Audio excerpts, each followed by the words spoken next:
A4 religion og samfundsfag. Overemne religion og samfund i Italien. Fag samfundsfag A og religion C. Lavet af Daniel Pedersen, Anders Stensgaard Sørensen, Andreas Benson Birvom og Madsen Charles Fordal. Det er Andreas Birvom, og indledningen går: Det italienske samfund og den katolske kirke har historisk set været flettet sammen. Ikke mindst fordi pavens hjem og den katolske kirkes hovedstad. Fordi pavens hjem og den katolske kirkes hovedstad, Vatikanen, er placeret i Italiens politiske og kulturelle hovedstad. Rom, blandt andet af denne grund, har den katolske kirke haft mere direkte indflydelse på politiske beslutninger i Italien, som det europæiske samfund undergår sekularisering, bliver kirkens indflydelse på samfundet mindre. Lovgivning om abort og homoseksualitet er tydeligt pejlemærke for kirkens stagnerende indvirkning. Denne rapport vil derfor prøve at undersøge, i hvor høj grad den katolske kirke påvirker den italienske lovgivning på sexrelaterede områder.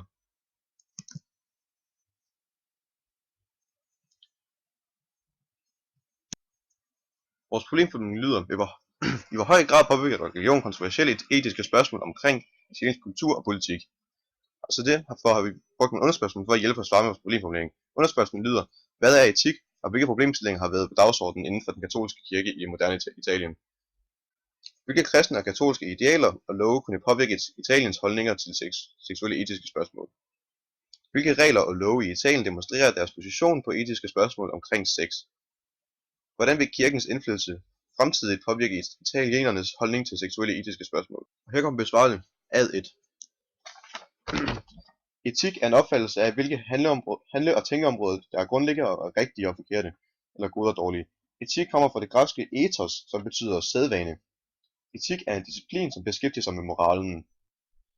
Inden for religion dyrker man pligtetik. Pligtetik drejer sig om læren i den givne religion, og betyder, at den måde mennesker skal opføre sig på, og tage udgangspunkt i religioners regler og eller for at behage Gud.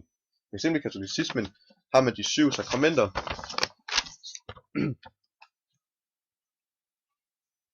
samt de 10 bud, som alle sammen er en del af pligtetikken, som viser, hvilke handlinger katolicismen forbyder og støtter op om. I anledning af indsættelsen af den nye pave i den katolske kirke, Pave Francis, er kirkens image ved at gennemgå en forandring, en fornyelse. Pave Francis er kendt for sin relativt afslappende holdning til de kontroversielle ting, som ellers den katolske tro forbyder, f.eks. homoseksualitet, sex uden for ægteskabet og abort. Pave Francis' holdning til homoseksualiteten er en bekræftelse af den katolske lære, altså den forblevet som den altid har været, at praktisering af homoseksualiteten er umoralsk. Dog mener han, at homoseksuelle skal behandles med respekt og kærlighed, da selve fristelsen ifølge katolsk lære ikke er syndfuldt. På trods af Francis' afslappede holdning til homoseksualiteten, er han stadig imod ægteskab mellem samme køn. Pave Francis fastholder også den katolske holdning til abort. Det er moralt forkert, beskriver det som en skrækkelig handling i de italienske medier. Pave Francis bruger f.eks. videnskab til at bakke op på sin holdning om abort, da videnskaben beviser, at menneskets genetiske kode opstår eller finder sted i sekundet undfangelsen er sket, ligesom det stemmer overens med katolikernes forståelse af, at livet sker ved undfangelsen. Og med det vil jeg gå til ad 2. Den katolske kirkes moralske love omkring abort er baseret på en idé om livet starter ved befrugtning. Dette kan ses i citatet fra Job 10, 8, 12. Før jeg dannede livmoderen, kendte jeg dig, og før du blev født, helliggjorde jeg dig. Dette betyder, at den katolske kirke anser fostre uden et hvert stadie af graviditeten til at have de samme rettigheder som et fuldt voksen menneske, og derfor må de ikke under nogen omstændigheder slås ihjel, hvilket betyder, at den katolske kirke anser abort som mord. Den katolske kirke anser abort som mord, og derfor en forbrydelse imod Gud. Dette kan ifølge Vatikanens litteratur udledes direkte af det 6. bud: du må ikke slå ihjel. Det er vigtigt at understrege, at Bibelens forbydelse af mord er kun ment på mord på uskyldige mennesker, hvilket i hvert tilfælde er forbudt. Holdningen om abort er ulovligt mord har været et stort tema for den katolske kirke i hele verden, ikke mindst i Italien. I Italien har den katolske kirke haft held med at påvirke italiensk lovgivning. En lov i 2004 forbød næsten al kunstig befrugtning, som også er umoralsk ifølge den katolske kirke, af mange af de samme grunde som aborts umoralskhed. Derudover blev undersøgelser af og forsøg på fostre også forbudt. Undersøgelser af fostre og kunstig befrugtning er desuden moralsk ifølge Vatikanet, Det bliver umoralsk ifølge Vatikanet, på grund af at det bliver tolket som hybris ved at skabe selektion af Guds skabninger. Denne lovgivning var ifølge mange aviser og undersøgelser direkte påvirket og baseret på Vatikanets holdninger om kunstig befrugtning. Derfor er der stor sandsynlighed for, at den katolske kirkes holdning til abort kan påvirke dens fremtidige lovgivning på abort. Dette kan føre til ulovliggørelse af abort, der ellers har været lovligt siden 1978. Der er ikke nogen love i Italien, som er forbeholdt sex ud over lavalder og love omkring vielse.